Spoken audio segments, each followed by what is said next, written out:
Grace Fryery დაიბადა 1899 წლის 14 მარტს ორენჯში, ნიუ-ჯერსი. მისი მამა, დენიელ ედვარდ ფრაიერი, პროფკავშირის წარმომადგენლად მუშაობდა, ხოლო დედა იყო გრეის მორტონ გილბერტი. მისი ოჯახი ძალიან დიდი იყო, რადგან მას 10 და ძმა ჰყავდა. თუმცა მისი ბავშვობის შესახებ ინფორმაცია მწირია. მაგრამ ერთ გაზეთ სტატიაში მასზე წერია, რომ ის არ განებიურებიათ და არც ის უსწავლებიათ, რომ პირველ რიგში საკუთარ ბედნიერებაზე ეფიქრა. 1917 წლის 4 აპრილს შეერთებული შტატები პირველი მსოფლიო ომის მონაწილე გახდა. მისი ორი ძმა ომში გაგზავნეს და ამის ფონზე გრეისი ცდილობდა, რაც შეიძლება მეტად დახმარებოდა თავის ოჯახს და ომის საქმეს. ხოლო 4 დღის შემდეგ მან მოახერხა და სამუშაო იპოვა ციფერბლატების მხატვრად შეერთებული შტატების რადიუმის კორპორაციაში, თავის მშობლიურ ქალაქში, ორანჯში, ნიუ-ჯერსიში. ამ პერიოდში აშშ-ის რადიუმის კორპორაცია მასობრივად აწარმოებდა Andergs, მაღალტექნოლოგიურ ნათებადის საღებავს, რომელიც 1902 წელს უილიამ ჯეი ჰამერმა გამოიგონა. ეს ფართოდ გავრცელდა ქვეით ჯარისკაცებში, რადგან ახლა მათ შეეძლოთ სამხედრო ციფერბლატებისა და მაჯის საათების წაკითხვა ღამით. გარდა ამისა, ეს საღებავი გამოიყენებოდა სხვადასხვა საყოფაცხოვრებო ნივთებში, როგორიცაა შუქის ჩამრთველები, სახლის ნომრები და თოჯინების თვალები. ჯანმრთელობის მზარდი შეშფოთების მიუხედავად, აშშ-ში რადიუმი აცხადებდა, რომ მათი საღებავი სრულიად უვნებელი იყო, ასეთ მცირე რაოდენობებში. ეს შეიძლება მართალი იყო იმ ადამიანებისთვის, ვინც მათ პროდუქტებს ყიდულობდა, მაგრამ იგივე ვერ ითქმებოდა მუშაკებზე, რომლებიც რადიუმთან მუდმივად იყვნენ კონტაქტში. სხვა კომპანიებისგან განსხვავებით, იმ პერიოდში აშშ-ში რადიუმი სიხარულით ირებდა ქალებს თავის სამუშაო ძალაში. სინამდვილეში მათი მომხატველთა გუნდი თითქმის მთლიანად თინეიჯერი გოგონებისგან შედგებოდა. მათი მოუთრთოლავი ხელები იდეალური იყო ამ სამუშაოსთვის. გარდა ამისა, მათი ხელფასი დაახლოებით 3-ჯერ მეტი იყო ვიდრე სტანდარტული ქარხნის სამუშაოსთვის, რაც ნიშნავდა, რომ ეს გოგონები ქვეყნის ერთ-ერთ ყველაზე მაღალ ანაზღაურებად ქალმუშაკებად ითვლებოდნენ. ამიტომ ეს სამუშაო ღარიბი მუშა გოგონებისთვის ელიტურ სამუშაოდ ითვლებოდა. კარგი ანაზღაურება ერთადერთი მიმზიდველი ფაქტორი არ იყო. ბევრი ახალგაზრდა ქალი სტუდიაში მეგობრებთან და და-ძმებთან ერთად მუშაობდა. ხანმოკლე პერიოდის განმავლობაში გრეისი თავის უმცროსდას ადელაიდთან ერთად მუშაობდა. თუმცა ადელაიდი ძალიან ექსტრავერტული იყო და რადგან ზედმეტად ბევრს ლაპარაკობდა, საბოლოოდ გაათავისუფლეს. სტუდიაში მათ ევალებოდათ ფაქიზად დაეტანათ უნდარგი პატარა ციფერბლატების ხაზებზე. ამ სამუშაოს დიდი სიზუსტე სჭირდებოდა. ამიტომ მუშები, მათ შორის გრეისიც, მიხვებოდნენ იმ ტექნიკებს, რომლებსაც ასწავლიდა. ერთ-ერთი ასეთი ტექნიკა ეწოდებოდა ტუჩებით ფუნჯის წვერის გამახვილება. რამდენიმე მოსმის შემდეგ ფუნჯი ფორმას კარგავდა. ამიტომ ქალებს მოუწოდებდნენ ტუჩებით დაესწორებინათ და გაეწმინდათ ფუნჯის წვერი. პრობლემა ის იყო, რომ ყოველ ჯერზე, როცა ფუნჯს ტუჩებს შორის იდებდნენ, ისინი კლაპალდნენ უმნიშვნელო რაოდენობის უგემოვნო მანათობელ საღებავს. ზოგმა ახალგაზრდა ქალმა იკითხა, შეიძლებოდა თუ არა საღებავს რაიმე ზიანი მიეყენებინა მათთვის. მენეჯერებმა უპასუხეს, რომ ეს საშიში არ იყო და არ ჰქონდათ საშიში არაფრის.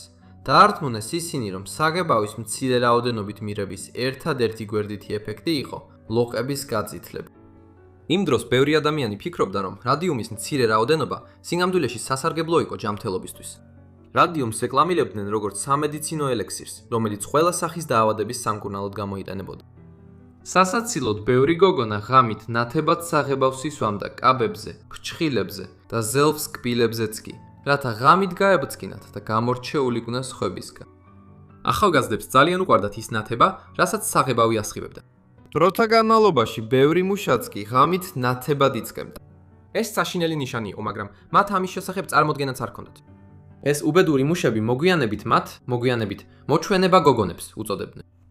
მიუხედავად იმისა, რომ სამეცნიერო საზოგადოებამ და აშშ-ის რადიუმის კომპანიამ იცოდნენ ამ ნივთიერების საფრთხეები, მათ არაფერი გააკეთეს დეზინფორმაციისა და იმ პირობების შესახებ, რომელშიც მათი მუშები სტუდიაში იმყოფებოდნენ.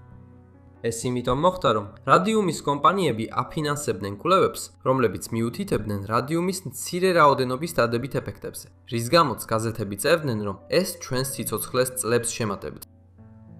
მიუხედავად იმისა, რომ აშშ-ის რადიუმის მეცნიერები იღებდნენ საჭირო უსაფრთხოების ზომებს საღებავთან მუშაობისას, მაგალითად იყენებდნენ ტყვიის ეკრანებს, მაშებს და ატატარებდნენ ტყვიის წინსაფრებს, გოგონები სრულიად უყურადღებოდ დატოვეს და რადიუმით მოწამვლის შედეგების ანაბარა მიატოვეს.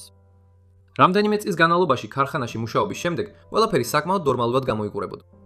მაგრამ შემდეგ 1922-ში მოლი მაჯია, გრეისის ერთ-ერთი კოლეგა, იძულებული გახდა დაეტოვებინა სამსახური, რადგან ავად იყო, მაგრამ არ იცოდა რა სჭირდა. თავდაპირველად მას კბილის ტკივილი ჰქონდა, შემდეგ კი სხვადასხვა კბილები ამოუვარდა. მალე მას აუტანელი ტკივილები დაეწყო, რის გამოც ვეღარ დადიოდა. ამის მიუხედავად, ექიმები ამტკიცებდნენ, რომ მას არაფერი სჭირდა. ამის შემდეგ მან ყველა კბილი და ქვის ძვალი დაკარგა, რომელიც სტომატოლოგმა უბრალოდ პირიდან ამოიღო. მოლის სხეული რადიუმით მოწამვლამ გაანადგურა და 1922 წლის სექტემბერში მისი პირველი კბილის ტკივილიდან მხოლოდ 8 თვეში ის გარდაიცვალა. მოლი იყო ციფერბლატების შემღებავებს შორის პირველი, რომელიც გარდაიცვალა, მაგრამ მისი შემთხვევა უნიკალური არ ყოფილა. მისი გარდაცვალების შემდეგ მალევე გრეისი, როგორც ბევრი სხვა ციფერბლატის მომხატველი, სერიოზული ძვლოვანი პრობლემებით იტანჯებოდა, განსაკუთრებით ქბაში. დიდი დრო არ გასულა, რომ სხვა საათის ციფერბლატის მხატვრებიც გარდაიცვალნენ და თან სწრაფად, ერთმანეთის მიყოლებით. ამ იდუმალმა გარდაცვალებებმა ASHT-ის რადიუმის კომპანიის ბიზნესის ვარდნა გამოიწვია. ამის შიშით მათ დეზინფორმაციის კამპანია წამოიწყეს და ამ იდუმალი დაავადებებისა და გარდაცვალებების მიზეზი დამალეს. გარდა ამისა, მათ ექიმებთან ითანამშრომლეს, რათა გარდაცვალების მიზეზად სიფილისი დაესახელებინათ. ამან ქალების რეპუტაცია შეარყია და US რადიუმს მისცა შესაძლებლობა უარი ეთქვა ნებისმიერ პასუხისმგებლობაზე. იმ იმედით, რომ უარყოფდნენ ნებისმიერ კავშირს ციფერბლატების მოხატვის პროფესიასა და ამ იდუმალ დაავადებებს შორის. 1924 წელს მათ დაავალეს ჰარვარდის ფიზიოლოგიის პროფესორ სესილ დრინკერს შეესწავლა ქარხნის სამუშაო პირობები. დრინკერის აღმოჩენები სრულიად საპირისპირო იყო იმისა, რასაც ისინი ელოდნენ. მან დაადასტურა ხმები რადიუმსა და ქალების იდუმალ სიკვდილებს შორის კავშირზე. კომპანიის პრეზიდენტი აღშფოთებული იყო და კვლავ სცადა ამ აღმოჩენების დამალობა. იმისათვის, რომ US რადიუმის სახელი შეუბრალავი დარჩენილიყო, მას შემდეგ დააფინანსა ახალი კვლევები, რომლებმაც განაცხადეს, რომ ციფერბლატის მოხატვის პროფესიასა და იდუმალ სიკვდილებს შორის კავშირი არ არსებობდა. 1925 წელს გრეისის ჯანმრთელობის პრობლემები გაუარესდა. მისი ქვა უფრო და უფრო სუსტდებოდა. ის უფრო მეტ ტკივილს გრძნობდა და მისი ხელხემალი დაიმტვრა, რის გამოც მას ფოლადის ზურგის კორსეტის ტარება მოუწია. მისი ექიმი ფიქრობდა, რომ იქ შესაძლებლობა ამ სერიოზულ ჯანმრთელობის პრობლემებს შეიძლება კავშირი ქონოდა მის ყოფილ სამუშაოდ. გრეისი ძალიან ჭკვიანი გოგონა იყო და მას შემდეგ, რაც დაინახა რა დაემართათ მის ბევრ კოლეგას, მას შესაძლო კავშირის კვლევა დაიწყო. შემდეგ მან კონსულტაცია გაიარა სპეციალისტთან სახელად ფრედერიკ ფლინი, რათა შეესწავლა მისი ჯანმრთელობის პრობლემები. ყველა აშკარა ნიშნისა და იმ ყველაფრის მიუხედავად, რაც ექიმმა უთხრა, ფლინმა განაცხადა, რომ მისი მდგომარეობა არაფერ კავშირში არ იყო მის წინა სამუშაოდან. თუმცა ამისთვის კარგი მიზეზი არსებობდა. ფლინი სპეციალისტი არ იყო. ის ექიმიც კი არ იყო. ის ტოქსიკოლოგი იყო, რომელიც US რადიუმში მუშაობდა. იმავე წელს ASHT-ის რადიუმის პირველმა მამაკაცმა თანამშრომელმა უცნობი მიზეზებით გარდაიცვალა. ზუსტად ისე, როგორც ბევრი რადიუმის გოგონა. ბოლოს ექსპერტებმა საბოლოოდ აიღეს პასუხისმგებლობა და გამოიძიეს, რა ხდებოდა სინამდვილეში.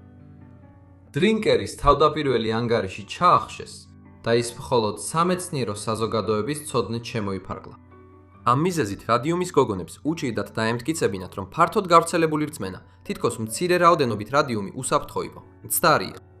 შემდეგ ექიმმა ჰარისონ მარტლანმა საბოლოოდ დაამტკიცა, რომ ეს უცნაური დაავადებები და სიკვდილი მართლაც რადიუმით მოწამვლამ გამოიწვია. ტესტირების შედეგად მან აღმოაჩინა სერიოზული და შეუქცევადი ზიანი, რომელსაც რადიუმი იწვევს, როდესაც ის ადამიანის ორგანიზმში ხდება. ეს იმიტომ ხდებოდა, რომ მიღებული რადიუმი მუდმივად ასხივებდა რადიაციას. ეს თავის მხრივ ძვლებში ხვრელებს ქმნიდა და მუშებს შიგნიდან ანადგურებდა. მარტლანდმა მალე გააცნობიერა, რომ მოწამვლა სასიკვდილო იყო. მოჩვენება გოგონებმა, რომლებიც ღამით ანათებდნენ, ახლა უკვე იცოდნენ, რომ მათი სიკვდილი გარდაუვალი იყო.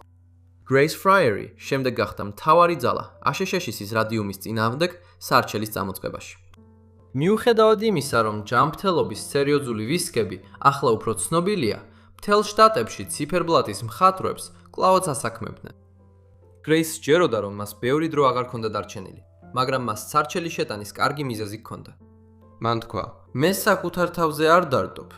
მე უფრო იმ ასობით გოგონაზე ვფიქრობ, ვისთვისაც ეს შეიძლება მაგალითი გახდეს. პრობლემა ის იყო, რომ რადიუმის ინდუსტრია ძლიერი იყო და მათაც კი სცადეს მარტლანდის ნათელი აღმოჩენის დისკრედიტაცია. ამ მიზეზით 2 წლის განმავლობაში ბევრმა ადვოკატმა უარი თქვა ამ საქმეზე.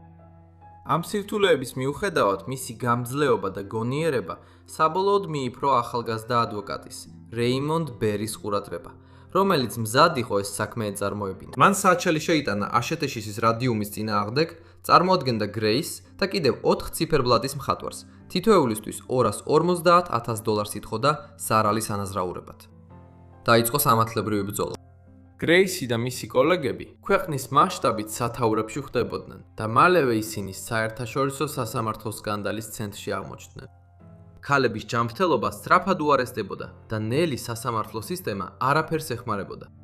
საბოლოოდ 1928 წლის იანვარში მათ პირველად წასდნენ სასამართლოში. ამ დროისთვის გრეის ყველა კბილი ჰქონდა დაკარგული, ვერ დადიოდა და ზურგის ფიქსატორს იყენებდა გამართულად დასაჯდომად. თუმცა ჟურნალისტები მას მაინც ლამაზად აღწერდნენ. სხვა რადიუმის გოგონებიც მსგავს მდგომარეობაში იყვნენ, ან კიდევ უარესში. ორს კი საწოლიდან ვერ ადგა. შემდეგი მოსმენა აპრილში გაიმართა, მაგრამ ყველა რადიუმის გოგონა იმდენად ავად იყო, რომ ვერ დაესწრო. შემდეგ მოსამართლემ საქმე სექტემბრამდე გადადო, რადგან ბევრი მოწმე ევროპაში იყო დასასვენებად. ამ გადაწყვეტილებას დიდი უკმაყოფილება მოჰყვა. ერთმა გაზეთის რედაქტორმა კითხვა, რომ ეს იყო სამართლიანობის საშინელი დამახინჯება. ამ აღშფოთებამ რადიუმის გოგონებს დაეხმარა, რადგან მოსმენა ივნისის დასაწყისისთვის გადაინიშნა. თუმცა დრო იწურებოდა. აშშ-ში რადიუმი დროის გაწევლას ცდილობდა და იურიდიულ პროცესებს აჭიანურებდა. გარდა ამისა, ზოგ ქალს მხოლოდ 4 თვე ჰქონდა დარჩენილი სიცოცხლისთვის. სასამართლო სუდომამდე რამდენიმე დრით ადრე, ბერიმ გარესასამართლო შეთანხმება მიიღო. სასოწარკვეთილებმა რადიუმის გოგონებმა იძულებით დათანხმდნენ. მათ თითქმის არ ჰქონდათ არჩევანი და არც ბევრი დრო დარჩენოდათ სიცოცხლისთვის. თითოეულმა ქალმა მიიღო $10,000 და სულად დაუნაზღაურდათ სამედიცინო და იურიდიული ხარჯები. მიუხედავად იმისა, რომ თანხა ბევრად ნაკლები იყო, ვიდრე იმედოვნებდნენ, გრეისმა თავისი მთავარი მიზანი მაინც მიაღწია. ზუსტად ისე, როგორც დაგეგმილი ჰქონდა, მან ყურადღება მიიპყრო რადიუმით მოწამლასა და რადიუმის ინდუსტრიაში ექსპლუატაციაზე.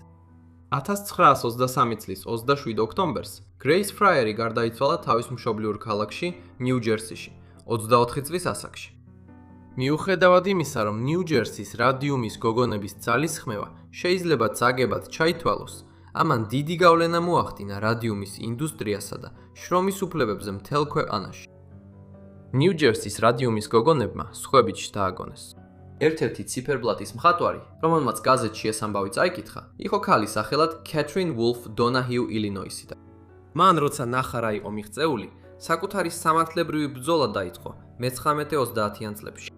ილინოისის კომპანიასთან რადიუმ დაილთან წინააღმდეგ.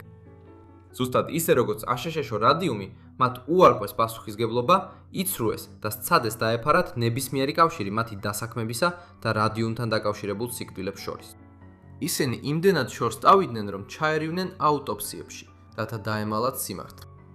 მიუხედავად იმისა, რომ კეტრინი სამართლიანობას ეძებდა, რადიუმ დაიალში არსებული პირობების გამო გამოწვეული მძიმე ჯანმრთელობის პრობლემების გამო, მას გარიგეს იმის გამო, რომ უჩივლა ერთ-ერთ იმ მცირერიცხოვან კომპანიას, რომელიც ჯერ კიდევ არსებობდა დიდი დეპრესიის დროს. 1938 წელს მისი საქმე საბოლოოდ სასამართლოში მოხვდა და იმის წყალობით, რომ მან ჩვენება მისცა სიკვდილის საწოლიდან, საქმე მოიგო. ეს გამარჯვება მხოლოდ მისთვის არ ყოფილა, არამედ მთელი ქვეყნის მასშტაბით ექსპლუატირებული მუშაკებისთვის. კატევინი მალევე გარდაიცვალა. 1938 წლის 27 ივლისს, 25 წლის ასაკში. ამ შემთხვევებმა სიცოცხლის გადამშენი რეგულაციები გამოიწვია და ბოლოს კომპანიებს მოუწიათ პასუხისგებლობის აღება თავიანთი თანამშრომლების უსაფრთხოებაზე. გრეის ფრაიერის, კეთრინ დონაჰიუს და სხვა რადიუმის გოგონების სიმამაცის, მიზანდასახულობისა და თავგანწირვის წყალობით სამრეწველო უსაფრთხოების სტანდარტები აშშ-ში ნიშნულოვნად გამკაცრდა და ამან ნამდვილად გადაარჩინა უამრავი სხვა ადამიანი მსგავს ბედს. დღემდე მოჩვენება გოგონები კვლავ ანათებენ თავიანთ კუბოებში, რადგან რადიუმია მათ ცვლებში გამჯდარი. რადიუმის გოგონებზე ბევრი წიგნი დაწერილე და ბევრი დოკუმენტური ფილმი გადაღებულა და სულ ახლახანს არის ფილმი, რომელიც უახლოეს კვირებში გამოვა. მადლობ ყველას, რომ უყურეთ ამ ვიდეოს რადიუმის გოგონებსა და გრეის ფრაიერზე. იმედია მოგეწონათ. თუ ასეა, დამიტოვეთ მოწონება და კომენტარი ქვემოთ. თუ არხზე ახალი ხართ, რატომ არ გამოიწერთ? თუ გაქვთ რაიმე წინადადება, რაც გსურთ რომ გავაკეთო, დამიტოვეთ კომენტარი, ან გამომიგზავნეთ ელფოსტა, რომელიც აღწერაშია მითითებული ქვემოთ. თუ ჯერ არ ნახეთ ჩემი ინსტაგრამი, მულს დავტოვებ აღწერაში. გმადლობთ.